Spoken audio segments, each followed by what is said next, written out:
Muchas gracias. Permítanme, en primer lugar, desde Bogotá y gracias a esta virtualidad, saludar primero a la mesa principal que se encuentra en Neiva, doctora Estela Janet Carvajal,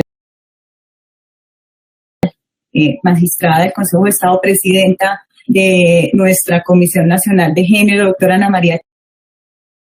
Charri, consejera de Estado, doctor Luis Armando Tolosa, magistrado de la Corte Suprema de Justicia, doctor Jorge Alirio Cortés, magistrado del Tribunal Administrativo de Huila y presidente de la Comisión Seccional de Género de Huila. Muchos saludos para ustedes allá en Neiva.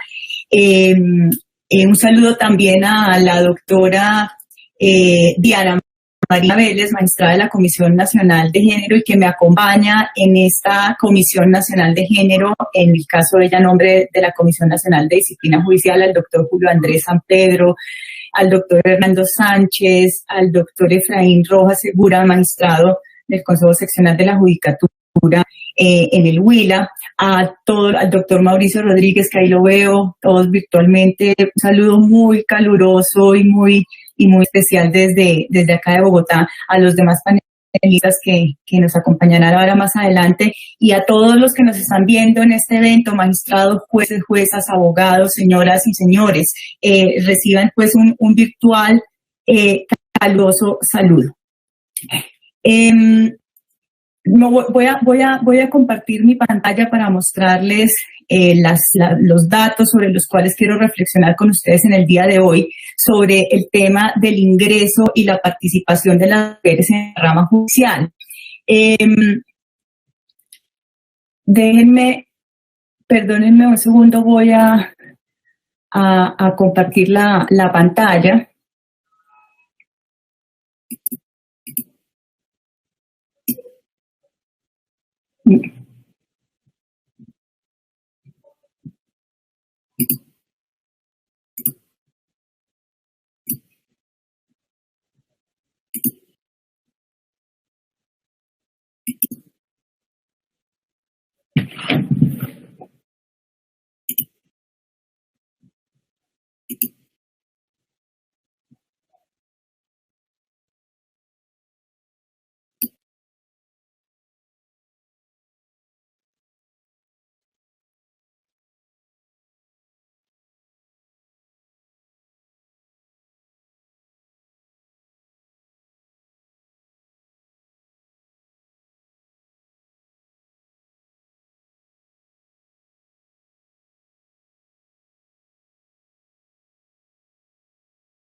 Sí, los oigo. ¿Ustedes a mí?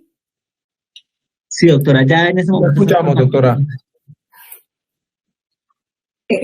Perdonen, ¿y ustedes están viendo mi pantalla? Sí, doctora, estás compartiendo Gracias. la sala de la ISAI. Gracias y disculpen esto, pero creo que es importante poder compartir con ustedes los gráficos porque esto de las cifras creo que es importante que lo podamos ver. Y bueno, ya como hemos visto, esto de la tecnología no está del todo inventado, disculpen por el retraso. Como les decía, de lo que yo quiero hablar con ustedes es sobre la información que nos dé cuenta de cuál es la situación sobre el ingreso y la participación de las mujeres en la rama judicial. Iniciaré diciendo que la promoción de la participación de las mujeres en el ámbito laboral en general y en particular en los cargos decisorios y de poder en las instituciones es una obligación que ha sido asumida por todos los países del mundo, quizás por la gran mayoría de países del mundo, en el propósito común de lograr la igualdad de oportunidades para las mujeres, así como el pleno derecho y el pleno ejercicio de sus derechos y el desarrollo de sus capacidades, como ya nos lo presentó la presidenta de la comisión, la doctora Estela Llanet. El marco internacional de protección de la mujer es amplio, es muy detallado y muchos de los instrumentos internacionales que hablan del tema se refieren en particular al derecho a la igualdad de oportunidades de las mujeres en el ámbito laboral y a la participación paritaria de las mujeres en los cargos decisorios y de poder de las instituciones. Por ejemplo, en la 11ª Conferencia Regional sobre la Mujer de América Latina y el Caribe, que tuvo lugar en Brasil en 2010, los países participantes, Colombia incluida, consideraron que la paridad es condición determinante de la democracia y una meta para erradicar la exclusión estructural de las mujeres en la sociedad. Y en consecuencia de esas declaraciones y esos reconocimientos, asumieron la obligación de ampliar la participación de las mujeres en los procesos de toma de decisiones y en las esferas de poder.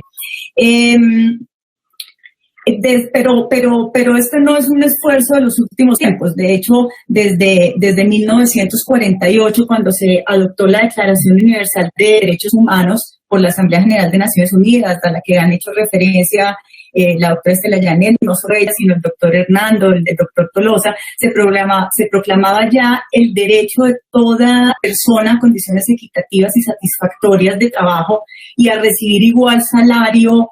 por trabajo igual, sin ninguna discriminación, y al derecho de todas las personas de acceder en condiciones de igualdad a las funciones públicas de su país. Por mencionar solo un instrumento más de todo ese grupo de instrumentos, por ejemplo, en el convenio 111 de la OIT sobre discriminación, empleo y ocupación, se establece la obligación de llevar a cabo políticas nacionales que promuevan la igualdad de oportunidades y de trato en materia de empleo y de ocupación con el objeto de eliminar, como se reconocen todos, cualquier discriminación a este respecto por cualquier razón, particular por ese tema que nos convoca, pues por razones de género, habría que decir, porque así lo podemos desarrollar. Dentro de ese marco internacional, pues nuestra normativa interna reconoce también constitucionalmente el derecho a la igualdad y la obligación del Estado de promover las condiciones para que dicha igualdad sea real y efectiva y de adoptar medidas a favor de los grupos discriminados como podríamos ser las mujeres,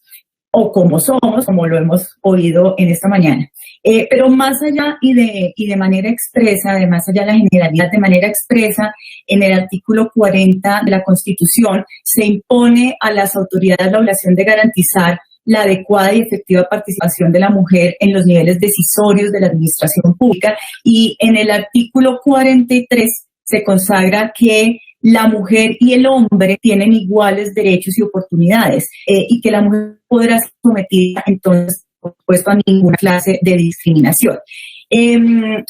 desarrollo de esos mandatos superiores se han expedido entonces normas legales y reglamentarias en las que se establecen varios mecanismos dirigidos al propósito mundial de erradicar la exclusión estructural de las mujeres en la sociedad y de ampliar la participación de nosotras en los procesos de toma de decisión y en las esferas de poder. La Ley 581 de 2000, por ejemplo, de la que ya se ha hablado, en el artículo 4,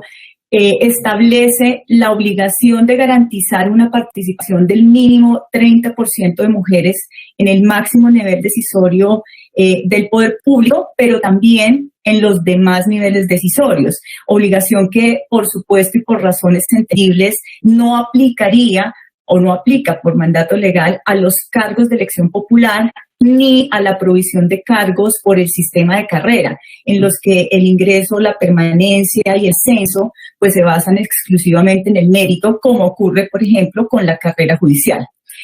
Además, en esta misma ley se establece en el artículo 6 que cuando se requiera de ternas para algún cargo, deberá incluirse al menos a una mujer, y que cuando el nombramiento sea por el sistema de listas, quien elabore estas listas deberá incluir a hombres y mujeres en igual proporción. En cualquier caso, hay que decir que la Corte Constitucional condicionó la exequibilidad de esa norma al hecho de que cuando en la conformación de las listas o de las ternas concurran varias personas o entidades,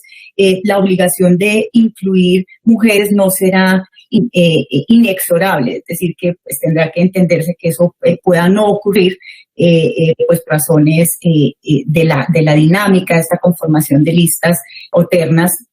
a cargo de varios responsables.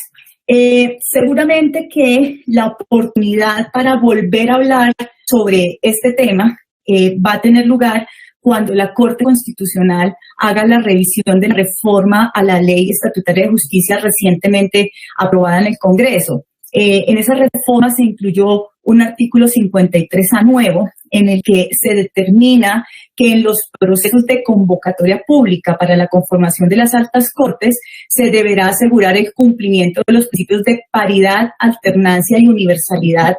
en la participación de las mujeres dentro de las listas para la Corte Suprema de Justicia del Consejo de Estado y de las ternas para la Comisión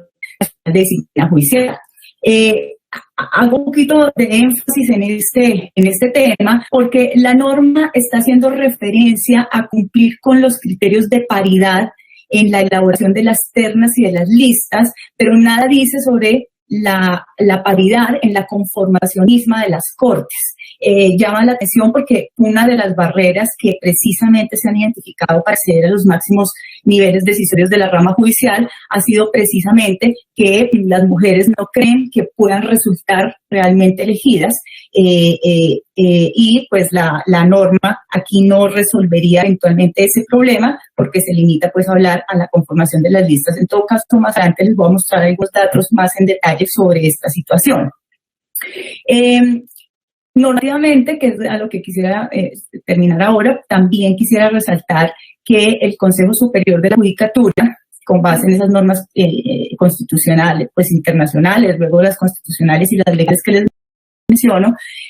ha incluido acciones en sus acuerdos o principios para respetar el derecho a la igualdad y a la no discriminación de las mujeres en la rama judicial, y para tratar de eliminar las barreras de acceso de las mujeres a la administración de justicia y a los cargos de la judicatura. Varias de estas medidas están contenidas en los acuerdos 45, 52 de 2008, 97, 43 de 2012, 16, 61 de 2017, en los cuales se establecen medidas para el impulso de la participación de la mujer en la rama judicial. Y por su parte, en el acuerdo 10.553 del 2017, se reglamenta la convocatoria pública para la conformación de listas a las altas cortes y se incluye en esta norma el principio de equidad de género, señalando que los procesos de convocatoria están diseñados para asegurar el cumplimiento del principio de paridad dentro de las listas que son elaboradas por el Consejo Superior de la Judicatura, y también se establece en este mismo acuerdo como un criterio de selección que en la conformación de cada lista se atienda a lo dispuesto en el artículo 6 de la Ley 581 de 2000, que, como les decía, señala que cuando se hagan listas o ternas tendrá que incluirse al menos una mujer, y cuando se hagan listas tendría que haber una participación equitativa entre hombres y mujeres. Pues bien,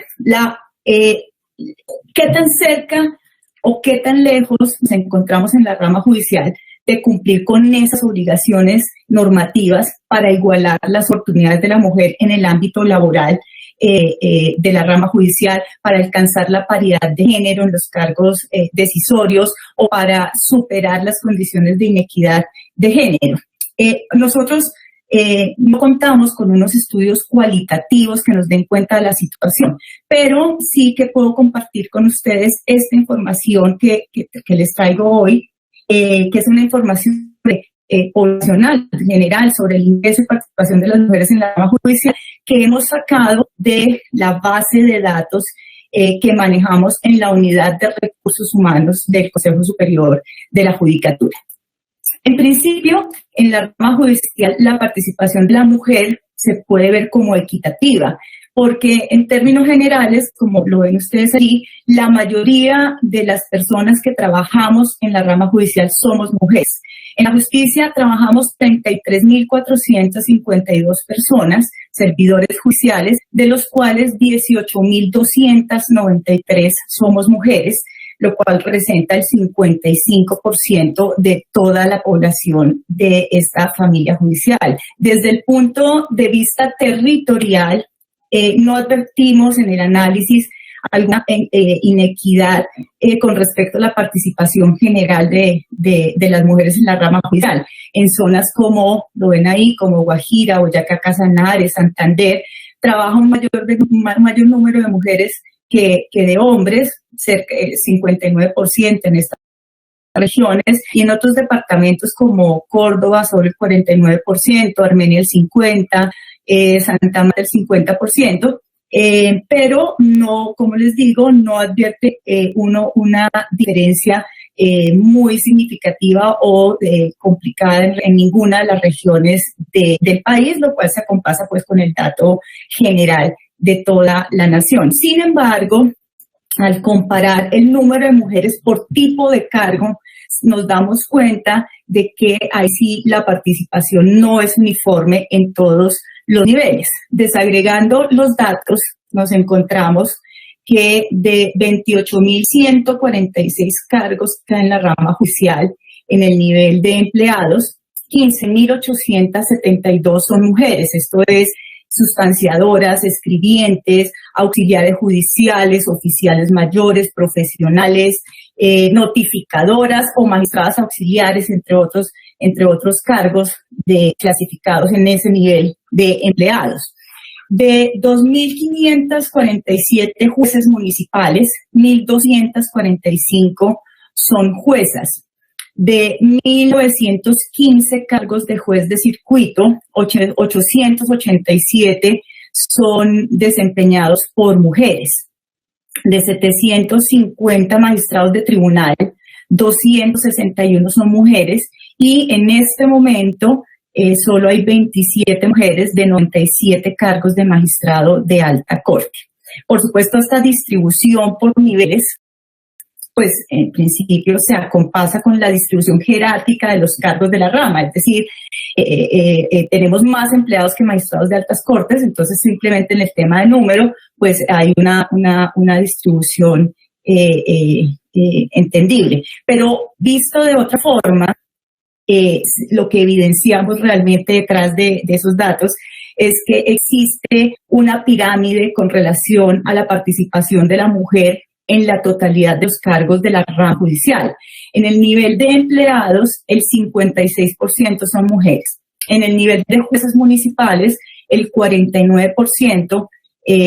son mujeres. En el nivel de circuito, de jueces de circuito, el 46% son juezas. En el cargo de magistradas de tribunal, el porcentaje de mujeres baja ya al 35% y el porcentaje continúa disminuyendo en el nivel de altas cortes, en el que las mujeres solo participamos con un 28%. Esa foto nos muestra que a medida que se va aumentando el nivel del cargo, va disminuyendo la participación de las mujeres en la rama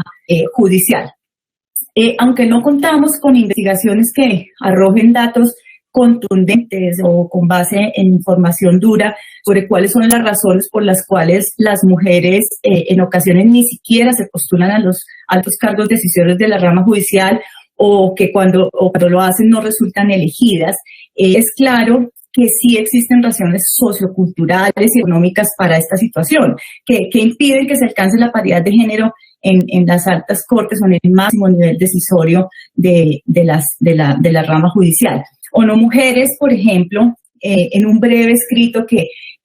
publica sobre mensajes con énfasis en la participación de las mujeres, al referirse a la participación de las mujeres en política, menciona estereotipos que también podrían aplicar a su participación en otras esferas de poder, como podrían ser, como son los altos cargos de la rama judicial. Algunos de esos estereotipos se refieren a la creencia de que la mujer debe permanecer en el ámbito privado, mientras que el hombre es el llamado a participar en los espacios públicos, o a la idea de que la mujer es débil emocionalmente, es víctima, vulnerable, dependiente,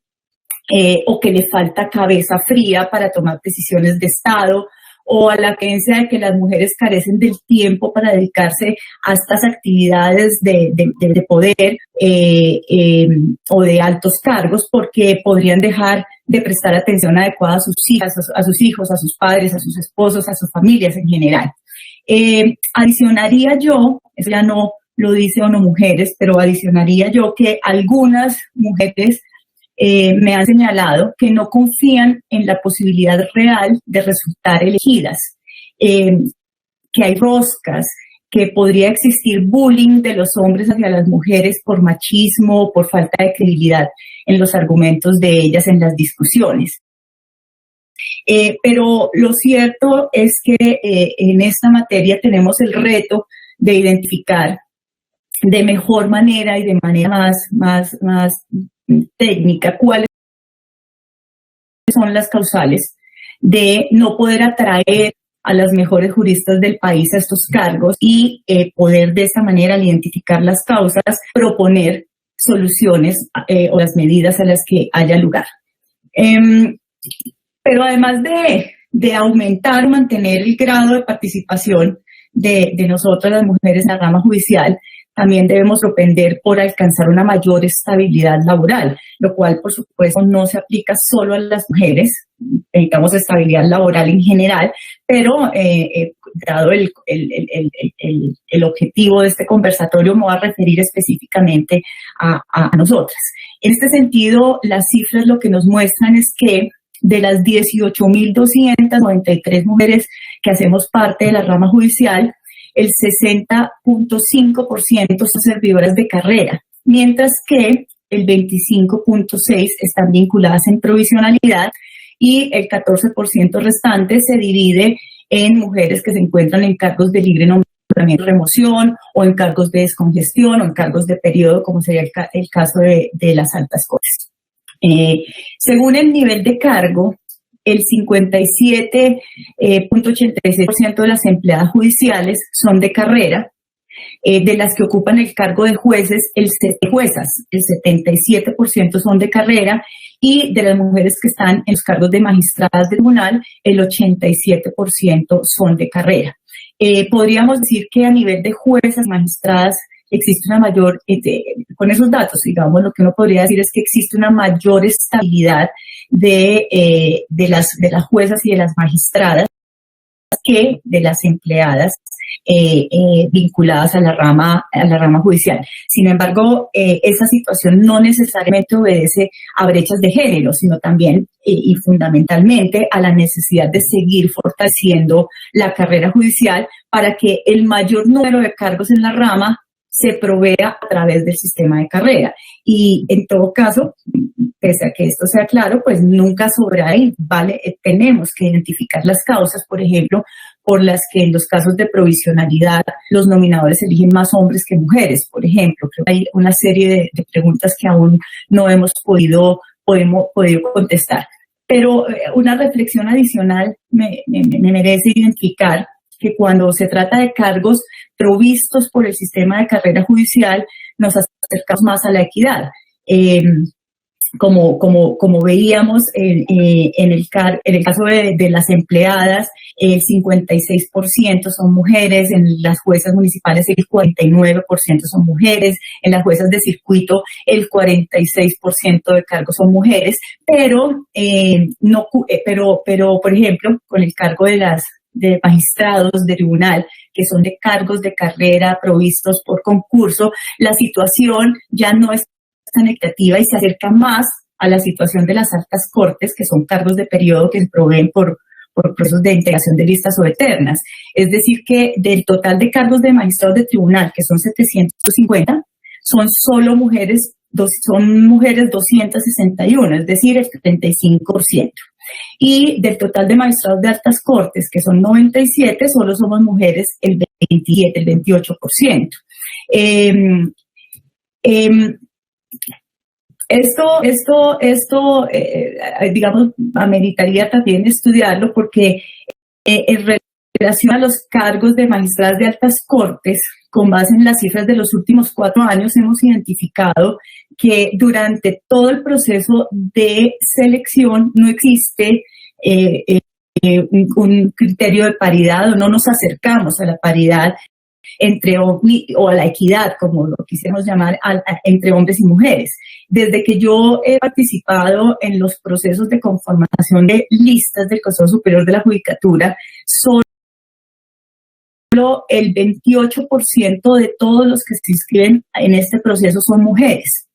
Luego, en la fase de preselección, cuando conformamos las listas de 30, solo el 26% son mujeres. En la fase de selección, cuando se hacen las listas de 10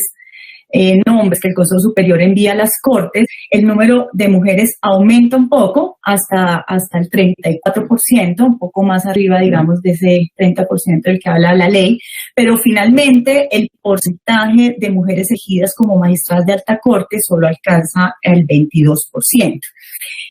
Por su parte, en relación con los cargos de magistradas de tribunal, identificamos, por ejemplo, en la última convocatoria que tenemos datos completos, que es la convocatoria 22 de funcionarios de la rama judicial para jueces y magistrados, que del total de 7.048 abogados que se inscribieron para el cargo de magistrado de tribunal, 2.933 fueron mujeres, lo cual representó el 42% de los inscritos. Posteriormente, en los registros de elegibles solo quedaron incluidas 230 mujeres, es decir, el 36% de las mujeres. Y finalmente, como les menciono, al final solo el 35% de todos los cargos de magistrados de tribunal son ocupados por mujeres. En conclusión, digamos, este es un primer análisis. Con las cifras que logramos ya recolectar. Estas cifras tienen corte a 14 de septiembre de este año. En conclusión, lo que podemos ir diciendo es que evidentemente en la rama judicial trabajamos más mujeres que hombres, que la mayoría de las mujeres que trabajan en la rama se encuentran en carrera judicial, que la participación de la mujer en la rama judicial es equitativa o está cerca de serlo en la mayoría de cargos, salvo en los cargos decisorios, es decir, en los cargos de magistrados de tribunal y de altas cortes. Pero cuando revisaba los datos para esta presentación, surgen muchísimas más preguntas. Por ejemplo, ¿cuál es la situación de las mujeres en los cargos de libre nombramiento y remoción? ¿Cuál es la situación en los cargos de descongestión? ¿Por qué en provisionalidad eligen más hombres que mujeres? ¿Cuál es la situación de las mujeres por nivel de formación? ¿Cuántas son profesionales? ¿Cuántas son del nivel asistencial? ¿O cuál es la participación o la situación de las mujeres por especialidad? ¿Hay más mujeres penalistas? ¿Las mujeres les gusta más o participan más de lo administrativo o de lo electoral? Al detalle que quisiéramos llegar. ¿Cuáles son, por supuesto, y lo decía ahora, las reales causas por las cuales las mujeres no logran acceder a los altos cargos de la rama judicial? ¿Cuántas mujeres son juezas? ¿Cuál es la situación o las posibilidades de ascenso y permanencia de las mujeres en la rama judicial, porque sobre esto tampoco se ha hablado. Hay algunos estudios y algunas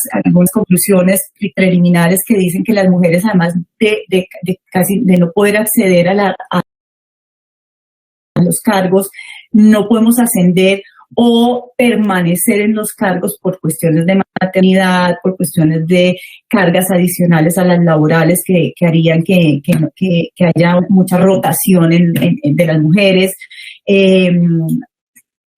Digamos, muchas preguntas, estas son algunas, hay muchísimas más que en general no hemos respondido. Y que debemos responder para que las políticas institucionales y para que hagamos unos pactos y tomemos unas decisiones reales acerca de la equidad de género, de la participación de la mujer en la rama judicial. Como les digo, los datos que les acabo de presentar son solo una primera aproximación a un análisis que seguimos madurando, que seguiremos madurando, que seguramente nutriremos con los aportes y las discusiones que surjan alrededor de esta información y que está a disposición de cualquier interesado, y de conclusiones de encuentros como el que hoy nos convoca la Comisión Nacional de Género alrededor de este tema tan importante. Doctora Estela Llané y todos, muchas gracias por el tiempo y por poder presentar esta información.